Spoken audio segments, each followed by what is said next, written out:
This is NTD Evening News. Live from our NTD Global Headquarters in New York City, here is Tiffany Meyer. Good evening and thank you for joining us tonight. Will former President Trump actually be barred from the Colorado primary? A new move by the Colorado Republican Party and the latest reactions from President Biden. NTD's Iris Tao has more from the White House. Trump's team is saying that they have full confidence that a U.S. Supreme Court will quickly overturn this ruling by the Colorado Supreme Court, which says that former President Trump is disqualified from appearing on the state's 2024 ballot because he had participated in an insurrection. But it's important to note that the Colorado Supreme Court itself put a hold on its order pending any appeal action by January 4th. And the deadline for the state secretary of Colorado to certify candidates on the ballots is actually January 5th. So it means that unless the U.S. Supreme Court rules to remove Trump from the ballot by then, it will basically mean that Trump will still appear on the ballot despite the ruling yesterday. And President Biden, while saying he won't get into the specific ruling itself, said this today about Trump. You saw it all. Now whether the 14th Amendment applies, I'll let the court make that decision. But he certainly supported an insurrection. And no question about it. None. Zero. Meanwhile, the Colorado Republican Party today announced that if the ruling by the Colorado Supreme Court actually stands, it would consider ditching the primary ballot system and switch to a caucus system instead, which will allow them to basically bypass the ballot issue here. Back to you. And despite the Colorado decision, Trump is unmoved. He rallied in Iowa on Tuesday in a packed house. Meanwhile, other GOP candidates are even showing support. NTD's Arlene Richards has the details. Thank you very much. Less than an hour before former President Trump took the stage in Waterloo, Iowa on Tuesday, the news broke. A court's decision to disqualify Trump from the Colorado primary ballot. The former president said in a campaign statement that it's election interference. He said Crooked Joe and the Democrats know they can't beat us at the ballot box, so their new plan is to nullify every single Trump ballot in the nation to keep Biden in the White House. The Republican frontrunner is crushing his primary rivals in the latest New York Times Siena poll. 64% of registered voters nationwide said they would most likely vote for Donald Trump if they voted today. 11% would vote for Nikki Haley and 9% for Governor Ron DeSantis. Despite the numbers, the former president is getting support from some of his rivals. I do not believe Donald Trump should be prevented from being president of the United States by any court. I think he should be prevented from being president of the United States by the voters of this country. There was no trial on any of this. They basically just said, what, you can't be on the ballot? Could we just say that Biden can't be on the ballot because he let in 8 million illegals into the country and violated the Constitution, which he has? I pledge to withdraw from the Colorado GOP primary ballot unless and until Trump's name is restored. And I demand that Ron DeSantis and Chris Christie and Nikki Haley do the same thing, or else these Republicans are simply complicit. A Republican who sued against Trump in the case said Trump is ineligible to run for president. I'm very, very happy about tonight's ruling. I know there's going to be an appeal, but this is really about rule of law. It's about the Constitution. But Trump's focus on winning the election hasn't wavered. He defended his comments about immigrants. They're ruining our country. And it's true. They're destroying the blood of our country. That's what they're doing. They're destroying our country. They don't like it when I said that. And I never read Mein Kampf. They said, oh, Hitler said that in a much different way. Campaign spokesman Stephen Chung said in a statement, Democrat Party leaders are in a state of paranoia over the growing dominant lead President Trump has amassed in the polls. They have lost faith in the failed Biden presidency and are doing everything they can to stop the American voters from throwing them out of office next November.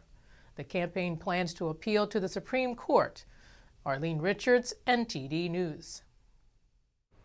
Did the Department of Justice try to surveil members of Congress and their staff? Representative Jim Jordan is trying to find out, taking his probe to the next level, subpoenaing the AG. Here's more on that in the latest congressional updates.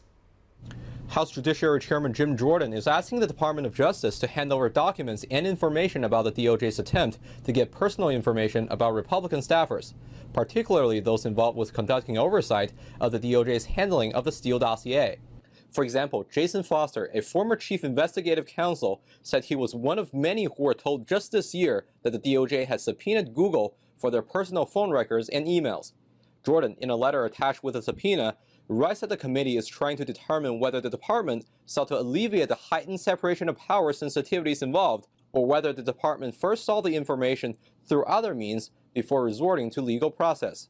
And over in the Senate, they finished conforming all the military nominees who were held up under Senator Tommy Tuberville's blockade. The final 11 four-star generals were approved this week just before senators leaving D.C. today. However, another order of business was left unfinished, a deal on Ukraine aid and changing border policy. No longer any disagreement that the situation at the southern border is unsustainable. We agree the border must be fixed. That is a broad consensus in our caucus. We must succeed. Democrats, myself, remain totally committed to working with our Republican counterparts to reach an agreement. Now senators have left D.C. for the holiday recess, punting a possible deal into early next year. Turning our attention now to South America, Venezuela is freeing 10 jailed Americans in exchange for the release of Colombian businessman Alex Saab. He was arrested on a U.S. warrant back in 2020 for funneling some $350 million from a Venezuelan housing program. Saab is a close ally of Venezuelan President Nicolas Maduro. U.S. officials often refer to him as Maduro's bagman. As for the released Americans, according to the White House, 6 among the 10 were wrongfully detained by the socialist regime. Venezuela will free at least 20 Venezuelans as well, including political prisoners. As part of the agreement, Venezuela will also extradite Leonard Francis, a defense contractor known as Fat Leonard, who orchestrated one of the largest bribery schemes in the history of the U.S. military. The scandal took down nearly 24 Navy officials. Francis fled the U.S. ahead of his scheduled sentencing last year and has since stayed in South America. The Israel-Hamas war has torn families apart as Hamas is still holding 129 hostages in the Gaza Strip. Israel says they're ready for a ceasefire to release more of them. Will another hostage deal happen soon? NTD's Jason Perry has the latest on the war.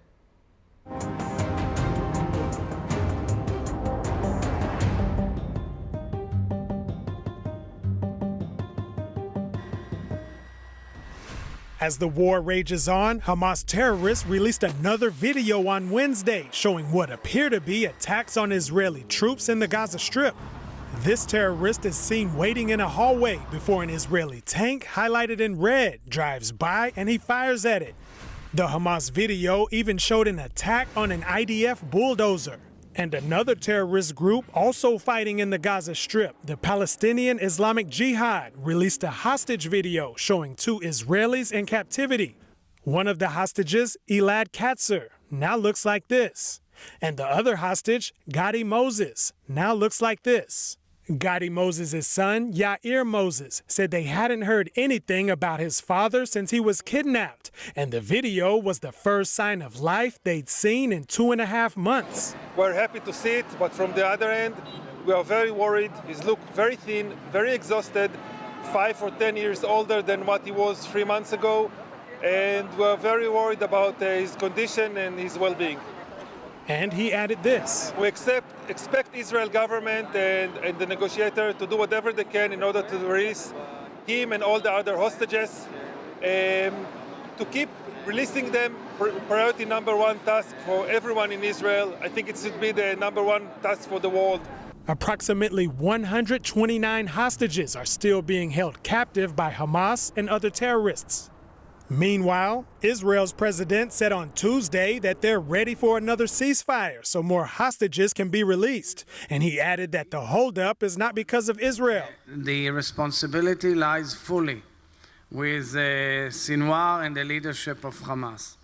Meanwhile, Hamas has said they will not release any hostages until the war has ended completely. On Wednesday, Hamas leader Ismail Haniyeh, who normally resides in Qatar, met with Egyptian officials in Cairo to discuss the war. Israeli Prime Minister Benjamin Netanyahu had this to say about the idea of stopping the war completely. We are continuing the war to the end. It will continue until Hamas is eliminated, until victory. Whoever thinks that we will stop is detached from reality. We will not stop the fighting until all of the goals that we have set are achieved: the elimination of Hamas, the release of our hostages, and the removal of the threat from Gaza. Also on Wednesday, President Biden was asked whether there'd be a hostage deal anytime soon. He said they're pushing for one, but there's no expectation at this point. Jason Perry, NTD News. The leader of the Yemeni Houthis vows to retaliate if Washington takes aim at Yemen. This is as the U.S. is spearheading a multinational coalition to interrupt Houthi attacks against cargo ships passing through the Red Sea. Any American targeting our country will be targeted by us, and we will make American battleships, interests, and navigation a target for our missiles, drones, and military operations. The Iran-backed group has been escalating missile strikes against vessels sailing through the Red Sea in an attempt to show support for Hamas terrorists amid the Israel-Hamas war. Those strikes are forcing ships to either cancel transit or reroute to Africa, which is causing gas and shipping prices to rise. The U.S.-led security pact, joined by 9 other countries, plans to ramp up patrol in the Red Sea to deter and respond to future Houthi attacks. Civil rights groups are challenging a new border law in Texas. The Lone Star State is trying to stop people from entering illegally. The president of Mexico and others now say they're against the rule. NTD's Arian Pasdar has an update on the immigration crisis. Biden's deliberate inaction has left Texas to fend for itself. Texas Governor Greg Abbott on Monday signed a law giving local officials the ability to arrest and deport illegal immigrants. Multiple civil rights groups are now challenging it, saying Texas unlawfully keeps the federal government from enforcing immigration laws and that it illegally bars immigrants from applying for asylum. Mexican President Andrés Manuel López Obrador says Mexico is also preparing to challenge the law. I want to tell our fellow countrymen and migrants we will be defending them. Texas's governor acts that way because he wants to be the vice president candidate for the Republican Party in the United States. And with these measures, he wants to gain popularity. Footage from Eagle Pass, Texas on Wednesday showed thousands of immigrants trying to enter the Lone Star State. The new law is set to take effect in March. In other Texas-related news, a razor wire fence is allowed to stay up at the state's southern border, for now. A federal appeals court on Tuesday temporarily blocked the Biden administration from removing the fence. Back in October, the state sued the Biden administration for cutting almost 30 miles of concertina wire. And lastly, illegal immigration now affects international trade. Business groups and train operators are pressing the government to reopen rail bridges in Eagle Pass and El Paso. Border authorities closed them on Monday because they're understaffed. The U.S. Chamber of Commerce says shutting down rail traffic through Eagle Pass and El Paso will inflict significant economic harm. Arian Pasdar, NTD News. Welcome back. What are the broader ramifications of taking former President Trump off the ballot in Colorado? And is this justified from a legal perspective? Joining us now to explore, we have Mike Davis, founder and president of Article 3 Project. He is the former chief counsel for nominations to Senate Judiciary Chairman Chuck Grassley and former law clerk for Supreme Court Justice Neil Gorsuch. He also practices law in Colorado. Mike Davis, thank you so much for joining us. Great to have you back on the show. Thank you for having me. To begin, Colorado has removed Trump from the 2024 ballot, invoking Section 3 of the Constitution's 14th Amendment. Where is the due process here? Well, this is a completely incorrect reading of Section 3 of the 14th Amendment by 4 partisan left-wing judges on the Colorado Supreme Court. The case law is very clear. If you want to disqualify someone under Section 3 of the 14th Amendment passed after the Civil War to chase out of office Confederate sympathizers who engaged in insurrection or rebellion against the United States. Congress has to pass a federal criminal statute, which Congress did in 1869, related to insurrection or rebellion. You have to bring federal charges approved by a federal grand jury. You have to have a federal jury unanimously find the defendant guilty with evidence beyond a reasonable doubt. The federal judge, has to convict that defendant, and that conviction has to be upheld on appeal through the federal courts. That is the only way you can disqualify under Section 3 of the 14th Amendment. There is a case from Chief Justice Samuel Chase more than 150 years ago that is directly on point. It is controlling, and the Colorado Supreme Court ignored this and railroaded President Trump. And given the Colorado court's ruling, what are the broader ramifications here?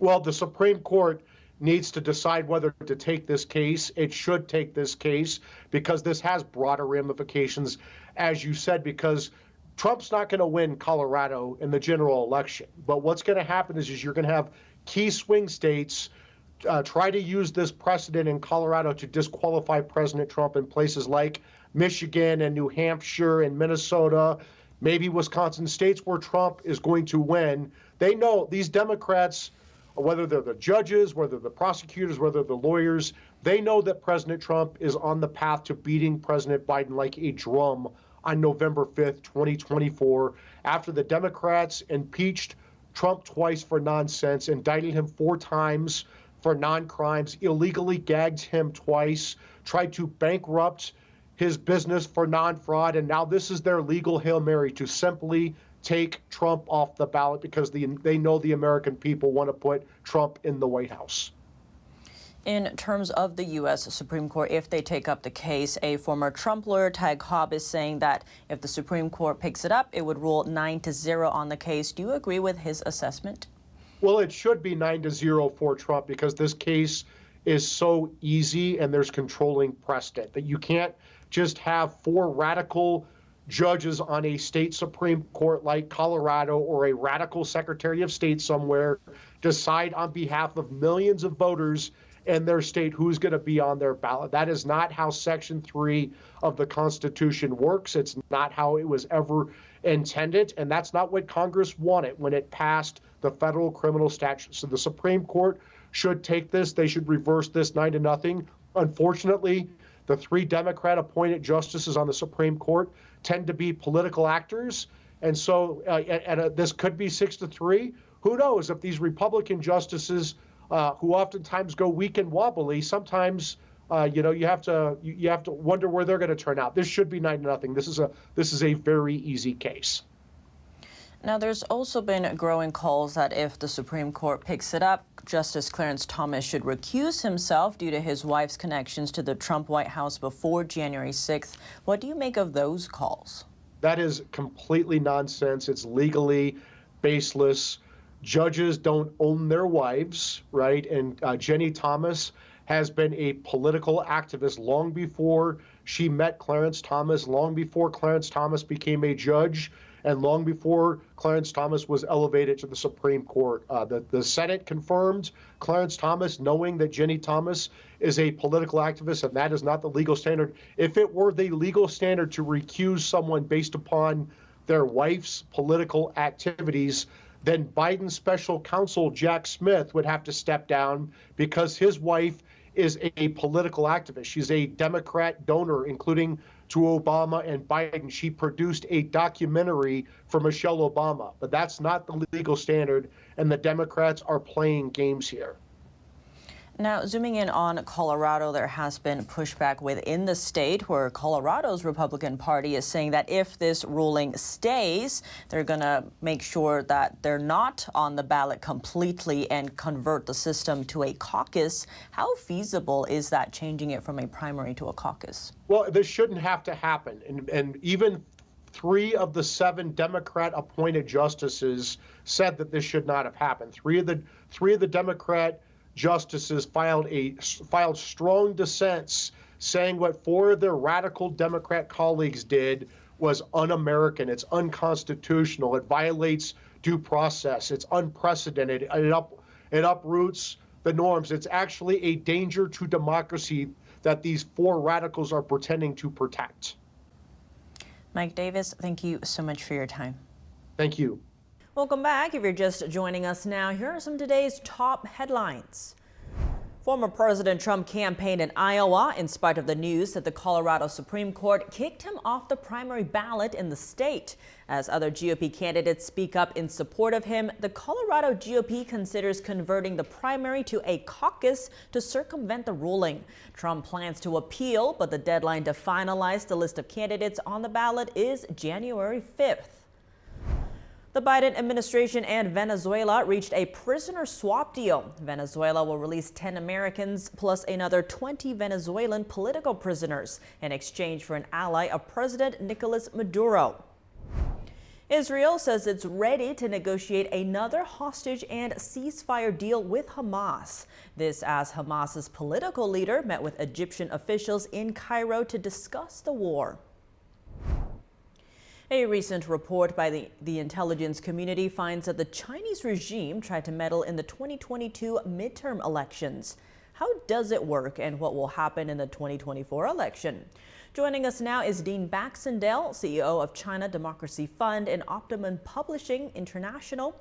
Baxendale just published a new book, The Mosaic Effect, How the Chinese Communist Party Started a Hybrid War in America's Backyard. Dean Baxendale, thank you so much for joining us. Great to have you on the show. Well, thank you. It's great to be here today. Thank you for having me. Now, there's a declassified U.S. intelligence report that says China tried to meddle in the 2022 midterm elections in the U.S. How seriously should we be taking this? I think we should be taking this extremely seriously. The CIA and the intelligence community are doing a great service for America and, quite frankly, for the free world by declassifying and making some of these reports available to the public to understand that malign state governments like the Chinese Communist Party, Russia, Iran are all interfering in elections around the world. So I would say, yes, it's extremely important that this report, this information is coming out. On that note, the report notes that China, quote, tacitly approved efforts to try to influence a handful of midterm races involving members of both U.S. political parties. Those are candidates seen as anti-China. Now, how is China able to influence elections outside of their own borders? So, as you know, the Chinese Communist Party uses the United Front Works Department globally. They're running operations in Canada, the United States, Mexico, the UK. They have United Front people who ultimately control various media outlets throughout and proxy corporations, especially in Canada, where we have 56 media outlets that are either controlled directly or indirectly by the Chinese Communist Party or proxies there attached to the United Front. So they're using their own information within the Chinese community to change votes or persuade China diaspora community members to vote in a certain way or to view a politician in a certain way that might be negative towards China, and therefore that is one way they would influence in terms directly in the media. The next, of course, is social media and their use of trolls and bots around the world that continue to put out disinformation or misinformation, however you want to look at it, and actually exacerbate points of division, both on the left and the right, that alienate voters and actually influence them in voting in particular ways. And in terms of the United Front Work Department, give us a sense of how does this relate to the Chinese Communist Party? Is this its own little category or is it backed by the government? So as you know, the United Front actually is a department of the Chinese Communist Party. There is over, I believe now there's over close to 40,000 employees, so to speak, that work for the United Front around the world. They're doing influence operations, both soft power and sharp power operations inside countries around the globe to ensure that China is viewed as a positive and a great nation to do business with and to ultimately partner with. Their propaganda operations, misinformation, disinformation propaganda is just one of the many tools used by the United Front throughout the world. You can look at other elements of the United Front, including direct political influence operations in terms of bribes or money that's being donated directly into ridings. For instance, we call them ridings here in Canada, or directly into constituencies that may influence a politician in how he views a particular issue that may be pro or against the Chinese Communist Party's ambitions. And given these Chinese influence campaigns that were disclosed in the report, what can we expect to see in the 2024 presidential election? I think we can see a lot more. There's clear bias by the Chinese Communist Party to sow division in U.S. politics, period. Whether or not they're favoring, Donald Trump over Joe Biden, I can't imagine actually that they'd be favoring Donald Trump, because he, under his administration, put some of the toughest sanctions in place, which have then been carried on by this current administration. But if they can if they can affect local state elections and or congressional elections, I think they will try to do that and put people who are sympathetic. And there's a clear, you can see a number of politicians over the years, and obviously they're becoming more and more aware of it in the United States. And thank goodness for the various congressional committees, and certainly the one that Mike Gallagher is being quite vocal on. I was in Washington last week and heard the testimony, for instance, of Anna Kwok, who was one of the many protesters at the APEC meeting. That's part of their transnational repression, but these voices are coming out in Washington. Laws are coming forward. I just don't see China actually affecting the consensus and the bipartisan nature of both congressional sides of the House, Republican and Democratic, who are on side to combat China in very many different legislative ways, and they're putting those in place today. And as Americans head to the polls, how can people prepare against these Chinese influence campaigns and be on their guard? So I think there needs to be a broader education for the public and understanding the kinds of messaging that may be coming at them.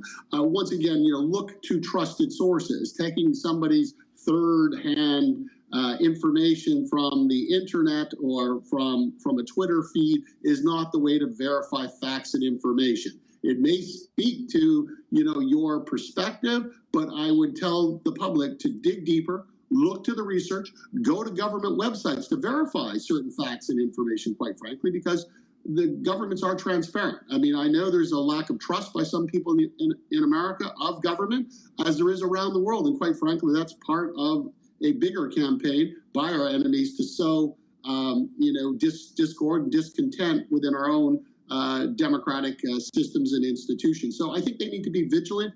They need to be aware that messaging can be altered and changed. Just don't take everything for granted. Dean Baxendale, thank you so much for your time. Thank you very much for having me today. Secret hospital prices. Bloomberg finds that some of America's largest hospital systems have failed to let patients know ahead of time what they'd have to pay, violating federal rules. NTD's Virginia Gibson has more. Some of America's biggest hospital systems have kept their prices secret from their patients, according to records obtained by Bloomberg. The hospitals were cited for violating the federal price transparency rule. Disgusting. The fact that this price transparency regulation came out in 2019, and now we're still having hospitals dragging their feet. Tanner Aliff is the policy director for the Right on Healthcare at the Texas Public Policy Foundation. He says the more hospitals keep these prices secret, the less price competition there'll be, and the less likely we'll see a potential world where prices go down and costs aren't so high. As a result, patients suffer, and the hospitals themselves suffer as well. If they were actually to offer competitive pricing, they'd be able to attract a whole patient volume from some of their competitors, and it'd be good business for everybody. Patients would be happier, premiums would increase every single year. When hospitals do put out their prices, it's still very hard for patients to compare them. Even experts struggle. There's inconsistent data specification. Is a listed price per day or per treatment? Sometimes missing information. What is the payer class, Medicaid or Medicare? Certain payer classes have lower rates. Lack of standardization. There is no uniform way to report prices. There could also be multiple providers.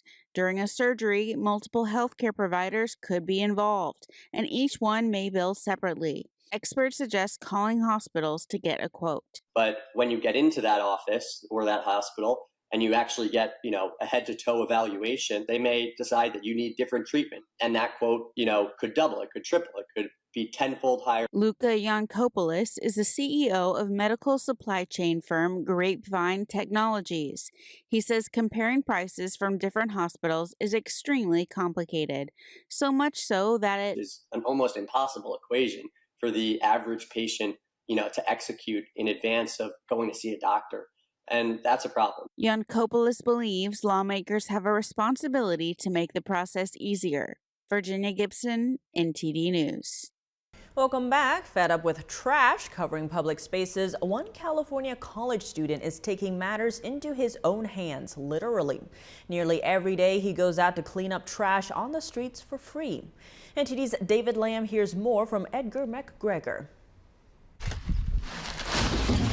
23-year-old Edgar McGregor has dedicated over 1,600 days to cleaning up debris in our planet's natural spaces, parks, canyons, open space preserves, and beaches. Sometimes people come up to me and they'll ask me, why do you continue to do the trash pickups each and every day? And the reality is that each passing year, there's more and more reason not to do it. The Californian graduated with a bachelor's degree from San Jose State University this Monday, studying climate science. McGregor told NTD he felt like he wasn't doing enough. So I decided to push myself a little bit, and every Saturday I started going out to my local park to clean up trash with a 5-gallon bucket. It was surprisingly easy. All I needed was my bucket and a pair of gloves and my shoes and clothes on my back, and that's about it. He says he's done 6 to 7 hour cleanups, but most of the cleanups are about an hour long, sometimes 2 or 3 minutes. There were times where I would, get done with one class, have to, rush to the park, clean up trash for 15 minutes, rush back to my next class. And that was kind of stressful because an important part of my daily trash pickup mission is actually being outside in nature. McGregor's longest consecutive pickup was over 402 days in a row. The only times I don't clean up trash is days where I have multiple finals. I think one semester I had 4 finals on one day, and I just had to miss that day. If there's a lot of wildfire smoke around, that can also prevent me from doing my cleanups because that's just unsafe. But for the most part, weather is not a problem. I'll go clean up trash in the pouring rain. I'll go clean up trash when it's 124 degrees Fahrenheit outside. His latest pickup time was 11:15 at night on his 1,606th day. And even after graduating, McGregor says he's still trying to clean the planet. David Lamb, NTD News, California. And now for your sports news, we're joined by NTD's Dave Martin. Dave, today is National Signing Day in college football. Now, as usual, Georgia and Alabama have signed the highest rated classes. How do they determine all this? Well, it's a lot of educated guesswork. I mean, pretty much every high school player who looks like they could play Division I football is scouted for their production, the competition level they've faced, the eye test, how they look on the field, their height, their weight, their speed. These are fluid rankings, of course, but the best of the best are giving 5-star ratings. I believe one major publication handed out just a total of 33 to high school seniors this year. The next tier is 4-star and so on.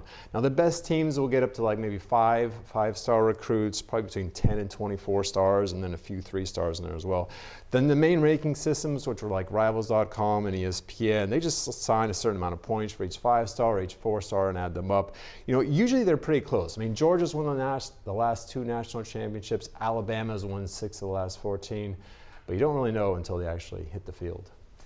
Now, ESPN is reporting that one of those teams with a great class, Florida State, is discussing their long future in the ACC. Would their exit be as simple as those who left the Pac-12?